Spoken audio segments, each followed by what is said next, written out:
Olá, meu nome é Luana Luquezzi, eu tenho 27 anos, eu sou brasileira, moro no Brasil. Eu sou formada em Letras pelo Cefet-MG. O título do meu trabalho é Rose Marie Muraro e Rosa dos Tempos, Vanguarda e Legado, Questões de Gênero no Mercado Editorial Brasileiro. Suas palavras-chave são Editora Rosa dos Tempos, Rose Marie Muraro, Mercado Editorial e Estudos de Gênero. Vamos lá! A invisibilidade feminina na produção de saberes e na construção historiográfica é um fato consumado. Assim, a construção de uma nova história sob uma perspectiva de gênero e a busca de novos referenciais teóricos que não reproduzam as opressões e o sistema ideológico de dominação são desafios de nossa responsabilidade, acadêmicas feministas. É de nossa responsabilidade amparar nossos argumentos em autoras e autores que fujam de sistemas de dominação vigentes, abarcados por ideias de senso comum e de estereótipo, inferiorizadores, alimentados por séculos. Devemos elaborar argumentos que ofereçam uma visão dos fatos que seja decolonial e feminista, com alcance que vá além do cânone da supremacia branca, do patriarcado e do capitalismo. É importante ainda que essa nova construção histórica discursiva ressalte os apagamentos propositais e indique como esse silenciamento teve um propósito e fazia parte de uma estratégia de dominação. Rose Marie Muraro foi uma mulher propositalmente apagada da história. Porém, ela tinha ciência de que seu legado mostrou-se demasiadamente valioso, e registros históricos e acadêmicos incompletos e omissos não foram capazes de desvanecê-lo.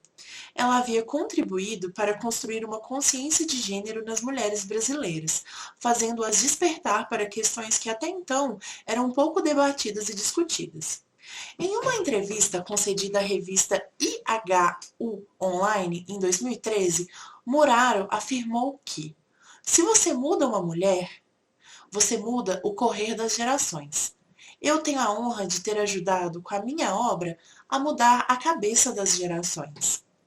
Rose Marie Muraro foi uma escritora com 44 obras publicadas, títulos que foram fundamentais para contestar a realidade conservadora da sociedade brasileira do século XX, emancipando e oferecendo novas possibilidades para a mulher. Foi também uma ativista política e intelectual feminista que rompeu barreiras extremamente conservadoras mantidas pela Igreja Católica na década de 60, lutando pela libertação sexual feminina e foi perseguida a partir dos anos 80 graças a uma guinada para o extremo conservadorismo por parte da Igreja.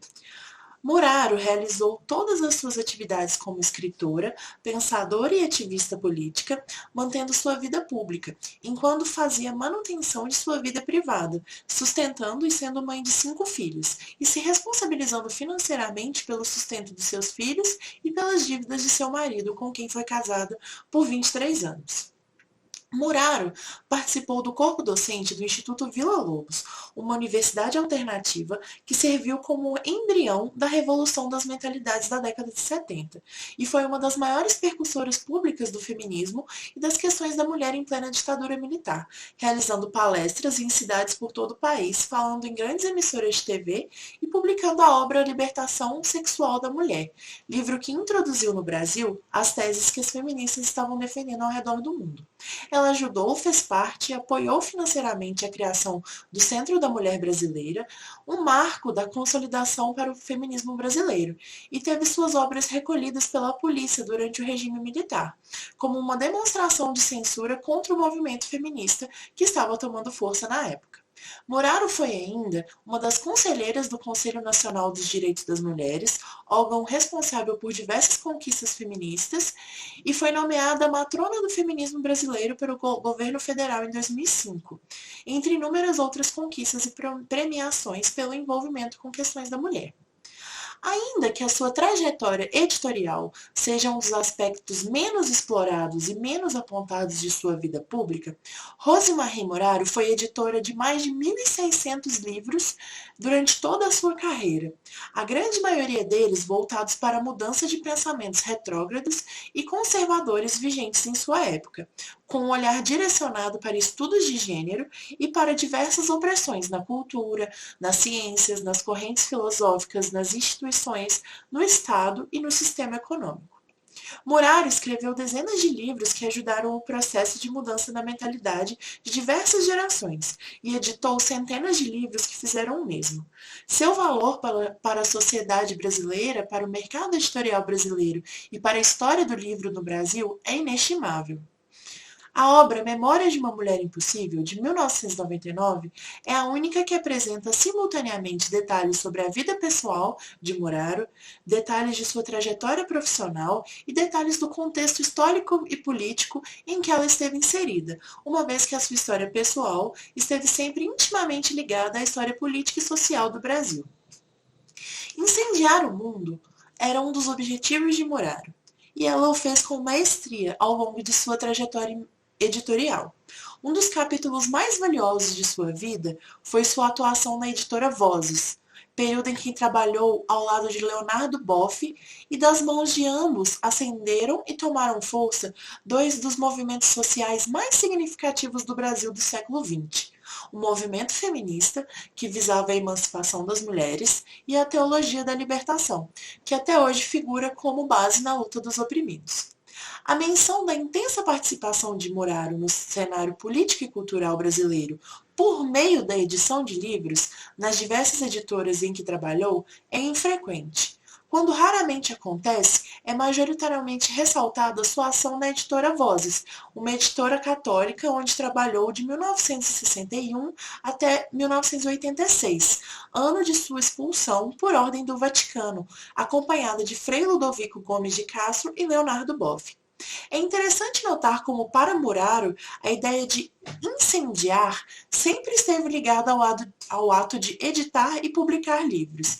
Ela via esse ofício como um ato revolucionário, que não só agregava conhecimentos e saberes sociais capazes de mudar mentalidades, como também atuava com uma política de valorização da cultura e dos saberes que estavam sendo produzidos em terras brasileiras. Para ela, era de extrema importância que os brasileiros tivessem acesso a uma teoria que dialogasse com a realidade vivida por eles no Brasil, e não um reflexo desalinhado do que estava sendo vivido na Europa ou nos Estados Unidos. Em seus livros, Muraro demonstra plena consciência de que a política social do Brasil era única e que necessitava de teorias e de análises que fossem direcionadas para suas próprias questões, igualmente únicas e particulares. E em todas as editoras em que trabalhou, fez questão de trazer para o catálogo autores e autoras brasileiras que estivessem envolvidos em questões políticas, sociais, de estudo de gênero e de luta de classes. Como Jacira Mello afirmou, publicar é uma ação política. Afinal, além de serem importantes veículos para a divulgação de informações, as publicações feministas também contribuem para o aprimoramento e a renovação de propostas e discursos políticos sobre a condição da mulher. A atuação intelectual de Rosemarie Muraro ajudou a construir grande parte do conhecimento primário brasileiro sobre a condição da mulher do século XX. Oprimida, invisibilizada, submetida e violentada. A partir de portas abertas por ela, as mulheres brasileiras puderam ter acesso a obras teóricas e a estudos filosóficos sobre feminismo e empoderamento feminino que já ecoavam na Europa e nos Estados Unidos. Muraro já havia identificado uma lacuna editorial sobre estudos de gênero e resolveu ir em busca de pessoas com quem pudesse compartilhar o seu sonho. A década de 90 foi um momento para consolidar ideais democráticos e retomar a autonomia que foi renegada da população nos 30 anos anteriores, com as ditaduras da América Latina. Na década de 90, a produção e a fixação de tendências feministas na produção acadêmica tornaram-se irrevogáveis e aceleraram o ritmo de recuperação da presença feminina na história. Era um momento valioso para retomar o pensamento político voltado para as minorias violentadas nos anos da ditadura.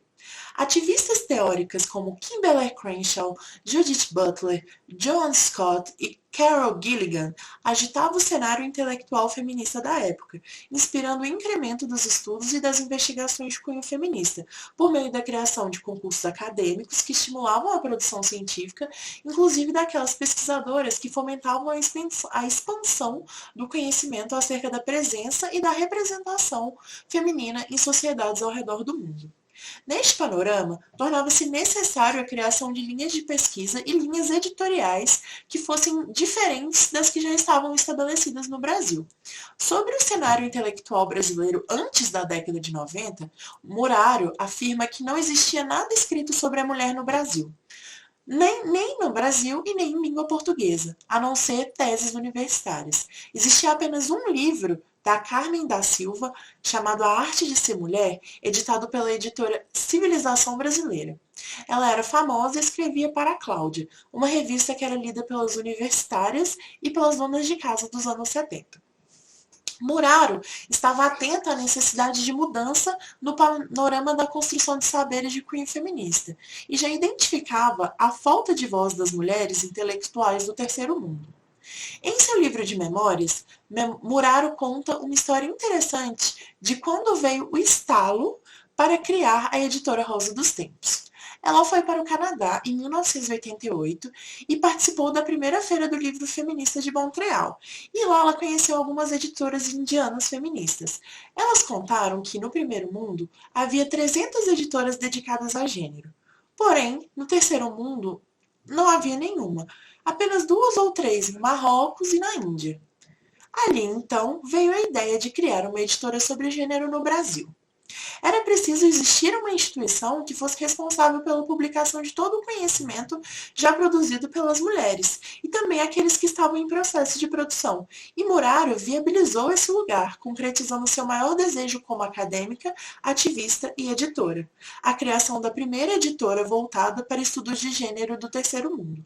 A criação da editora Rosa dos Tempos coincidiu com um momento histórico que carecia, em todos os aspectos, de bibliografia sobre estudos feministas e estudos de gênero. Com as discussões sobre gênero e teorias feministas tomando corpo, a editora tornou-se ainda mais pioneira por trazer autoras como Carol Gilligan, Andrea Mee, Nancy Shadrow e Drusilla Cornell, que há muito já tratavam a questão nos Estados Unidos e na Europa, e foram trazidas nos primeiros anos da década de 90.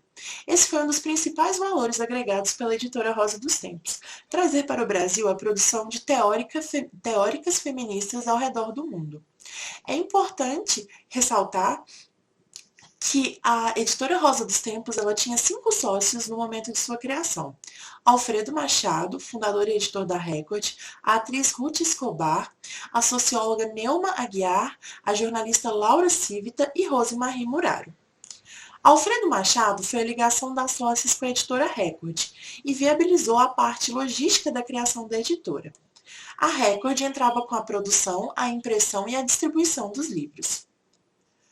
Grande parte da visibilidade garantida ao lançamento da editora Rosa dos Tempos se deu graças à grande influência de Laura Civita e Ruth Escobar, que conheciam pessoas da imprensa que foram fundamentais para que fossem publicadas notas e reportagens sobre o lançamento da editora. Essa influência das sócias foi extremamente útil também para os lançamentos dos livros da editora, pois colaborava para que esses eventos fossem amplamente divulgados, garantindo um grande público. Um dos primeiros livros publicados pela editora foi Os 6 Meses em que Fui Homem, de Rosemarie Muraro. Trata-se de uma obra polêmica que aborda os 6 meses em que ela esteve imersa em sua campanha política como deputada para o PDT. A editora Rosa dos Tempos inaugurou, em plena década de 90, uma linha voltada aos temas emergentes e relacionados às condições de vida das mulheres, dando maior ênfase às áreas de humanidades e ciências sociais. O catálogo da editora era o que a tornava única perante as demais concorrentes do mesmo período. Nenhuma outra abrangia o viés editorial adotado pela editora Rosa dos Tempos. Perfilaram nos catálogos nomes de feministas internacionalmente famosas e que serviam de base para a ampla discussão promovida já nos primórdios dos anos 90, com grande destaque aos lançamentos acadêmicos e que também acabavam se tornando modelos de estratégias comerciais de vendas. As autoras publicadas pela Rosa dos Tempos eram peças-chave nas discussões feministas da época. Era primordial para Muraro trazer para sua editora teóricas que apresentavam pontos de vista e aspectos políticos teóricos que estavam sendo discutidos ao redor do mundo. Afinal, Muraro já havia publicado lá em 1971 A Mística Feminina, de Betty Friedan, pela editora Vozes, e ela já estava acostumada a trazer para o Brasil livros que fossem polêmicos e que fossem capazes de mudar a mentalidade e revolucionar vieses de pensamentos. E ainda que a Rosa dos Tempos não publicasse apenas obras feministas, a questão da mulher era explorada em sua grande maioria. Uma das suas coleções chamava A Arte de Ser Mulher, e os livros abordavam tudo o que as mulheres da época precisavam saber sobre seu corpo e a sua vida, desde esclarecimentos sobre sexualidade, saúde, até a releitura da história do ponto de vista da mulher. A Rosa dos Tempos convidou os mais importantes grupos e autores do Brasil e de outros países para escrever sobre cada um desses assuntos. A popularização de assuntos relacionados à mulher e seus desdobramentos era um dos principais objetivos das publicações da Rosa dos Tempos. Muraro fala em seu livro autobiográfico sobre alguns lançamentos da editora, sobre como eram as estratégias adotadas para as divulgações dos livros, além de mencionar detalhes que tornavam suas edições ainda mais bem-sucedidas, como prefácios e paratextos cuidadosamente bem elaborados. Havia também um cuidado especial com a capa e com o projeto gráfico, aspectos esses que não eram comuns para a edição de livros nessa época no Brasil. Eram feitos estrondosos eventos de lançamento no tradicional eixo cultural de Rio e São Paulo, mas também havia esforço para o enraizamento da editora nas capitais fora desse eixo, como no Nordeste e no Centro-Oeste. Porém, nem tudo são flores. Muraro relata que a trajetória da editora foi atribulada, com altos e baixos financeiros, ainda que a grade de temas fosse riquíssima e de viés pioneiro que visava o sucesso. O sócio, Alfredo Machado, faleceu em 1992 e Sérgio Machado assumiu a presidência da editora Record. No final do ano de 1994, ele comprou a Rosa dos Tempos por $180 mil. Nos anos seguintes, Rosemarie Muraro seguiu trabalhando na editora Rosa dos Tempos, que agora fazia parte oficialmente da editora Record. Sobre o encerramento da editora, as informações são insuficientes, não é possível inferir quando exatamente que cessaram as publicações. Não foi localizada nenhuma informação acerca do desligamento, tampouco os motivos que levaram a Rosemarie Muraro a sair da editora. Em uma entrevista, Muraro foi questionada sobre seu diploma universitário. Esse é um aspecto que costuma ser erroneamente difundido, pois Muraro não chegou a se formar em física, nem em letras e tampouco em economia. Sobre isso, ela respondeu de maneira memorável e que demonstra como sua personalidade era única e irreverente, como o título de mulher impossível sempre lhe coube perfeitamente bem. Vou ler o trecho na íntegra. Nem quero. Até hoje nunca quis. É tarde demais. E graças a Deus nunca precisei dele, sobre o diploma universitário. Você não acha melhor ser premiada como patrona do feminismo brasileiro? Só eu e o Oscar Niemeyer temos isso. Agora todos os honoris causa não têm. Eu vou por cima de tudo. Eu vou passando. Eu sou porra louca ao extremo. E bom, assim eu encerro a minha apresentação sobre Rosemarie Muraro e a editora Rosa dos